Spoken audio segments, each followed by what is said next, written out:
தேங்காய் துருவல் 4 ஏலக்காய் தட்டி வச்சுருக்கிறேன், கொஞ்சம் வெல்லங்க, தண்ணிங்க. இப்போ அரிசியை வறுக்கணுங்க.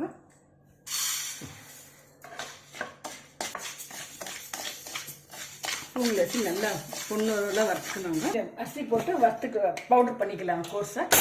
வெல்லம் தேவையில்லைங்க, வெல்லம் கரைஞ்செல்லாம் போட்டு வெல்லம் கறிட்டோங்க. கொஞ்சம் கரைஞ்சோன்னே அரிசி மாவு போட்டுக்கலாங்க. வெல்லம் கரைஞ்சிடுச்சுங்க, ஏலக்காய் அரிசி மாவு போட்டுக்கலாங்க. இது பாகுபதம் ஒன்றும் இல்லைங்க, இதிலே தேங்காய் போட்டுக்கலாம். கொஞ்சம் நல்லா ஆயிடுச்சுங்க. இப்போ உண்டை பிடிக்கிறாங்க, கொஞ்சம் உண்டை பிடிச்சி நிற்கிறாங்க. இது தேங்காயெல்லாம் மிக்ஸ் பண்ணி பிடிச்சா பசங்களுக்கு ரொம்ப நல்லா இருக்குங்க சாப்பிட்றதுக்கு. பண்ணிடலாங்க, ஸ்ட்ரெயின் பண்ணுறாங்க, ஜூஸ் ஊற்றிடலாங்க.